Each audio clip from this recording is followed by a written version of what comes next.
जय श्री कृष्णा। माघ माह की कृष्ण पक्ष की चतुर्थी तिथि को तिल संकष्टी चतुर्थी कहते हैं।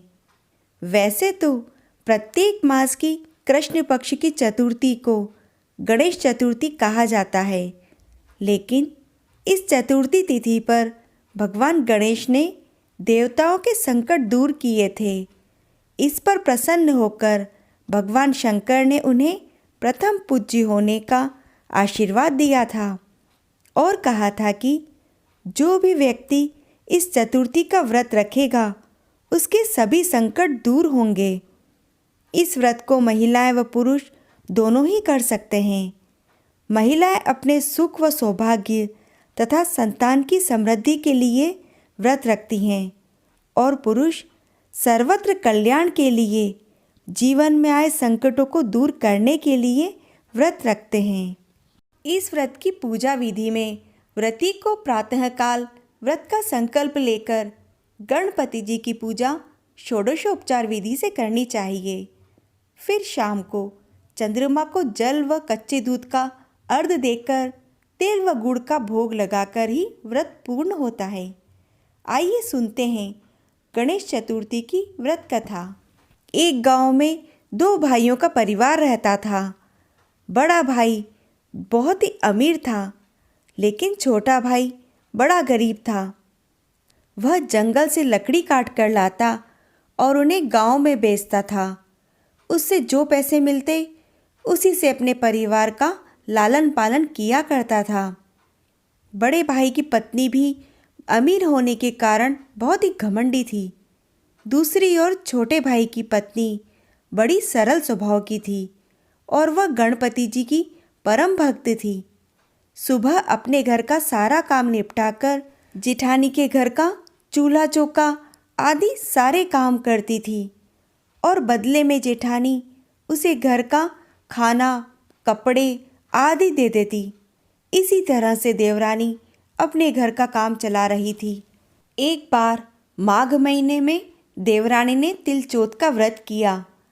5 रुपए के तिल व गुड़ लाकर तिलकुट्टा बनाया। पूजा करके तिलचौथ की कथा सुनी और उस तिलकुट्टे को छीके में रख दिया और सोचा कि चांद उगने पर पहले तिलकुट्टा और उसके बाद ही कुछ खाएगी।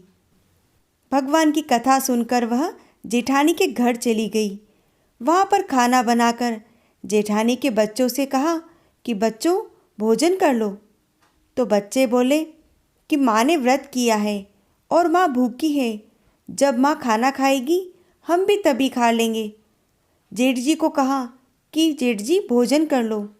जेठ जी ने कहा कि मैं अकेला नहीं खाऊंगा, जब चांद निकलेगा तभी हम सब भोजन करेंगे।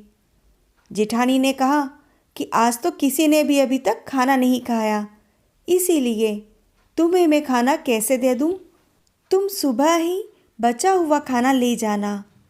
देवरानी के घर पर उसके पति व बच्चे आस लगाए बैठे थे कि आज तो त्योहार है, बड़ी माँ कुछ न कुछ पकवान जरूर भेजेगी। परंतु जब बच्चों को पता चला कि आज तो माँ रोटी भी लेकर नहीं आई, तो बच्चे रोने लगे। उसके पति को भी बहुत गुस्सा आया और कहने लगा कि सारा दिन काम करके तुम 2 रोटी भी नहीं ला सकती, तो इतना काम क्यों करती हो? और गुस्से में पति ने कपड़े धोने के धोने से मारा। धोना हाथ से छूट गया तो फिर पाटे से मारा। वह बेचारी देवरानी गणेश जी को याद करते हुए रोते रोते पानी पीकर सो गई। उस दिन रात्रि में देवरानी के सपने में गणेश जी आए और कहने लगे, धोना मारी पाटे मारी, सो रही या जाग रही? देवरानी बोली, कुछ सो रही हूँ और कुछ जाग रही हूँ।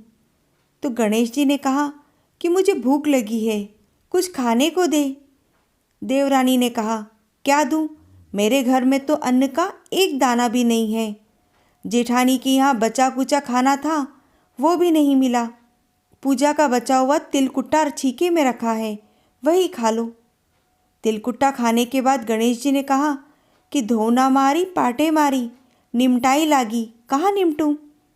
वह बोली, ये घर पड़ा है, जहाँ इच्छा हो वहाँ निपट लो। फिर गणेश जी बोले, अब पोंछूं कहाँ? अब तो देवरानी को गुस्सा आ गया कि कब से तंग करे जा रहे हैं। वह बोली कि मेरे सर पर ही पोंछ लो, और कहाँ पोंछोगे। सुबह जब देवरानी उठी तो यह देखकर हैरान रह गई कि पूरा घर हीरे मोती से जगमगा रहा है। सिर पर जहाँ बिंदिया लगी थी वहाँ भी हीरे की बिंदी लगी है।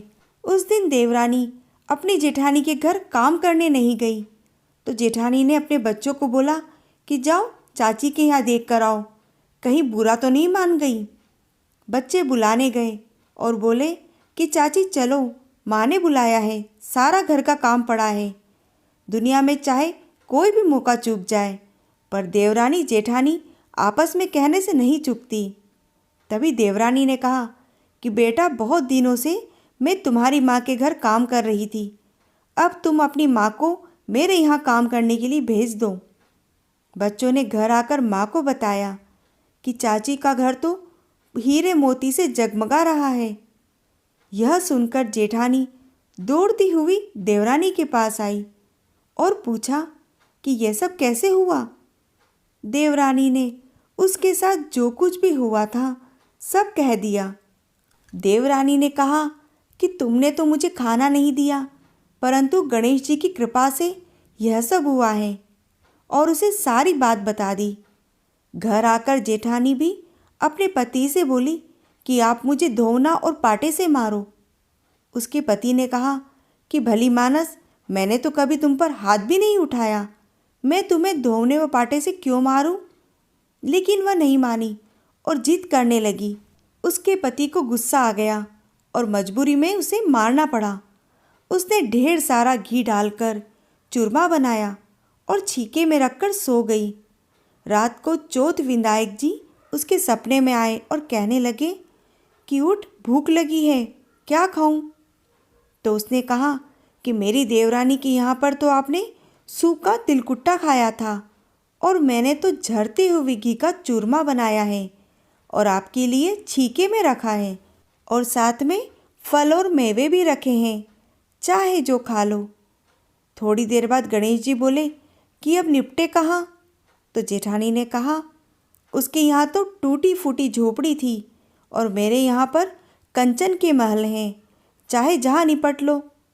फिर गणेश जी ने पूछा कि अब पोंछूं कहाँ पर? जेठानी बोली कि मेरे ललाट पर बड़ी सी बिंदी लगाकर पोंछ लो। वह धन की भूखी जेठानी सुबह जल्दी उठ गई और उसने सोचा कि पूरा घर तो हीरे जवाहरात से भर चुका होगा। लेकिन जब उसने देखा कि पूरे घर में तो गंदगी फैली हुई है और तेज बदबू आ रही है, उसके सिर पर भी बहुत सी गंदगी लगी हुई थी, तब उसने कहा कि हे गणेश जी महाराज, ये आपने क्या किया? मुझसे तो रूठे और आप देवरानी पर टूटे। जेठानी ने घर की सफाई करने की बहुत ही कोशिश करी, परंतु गंदगी तो और ज़्यादा फैलती गई।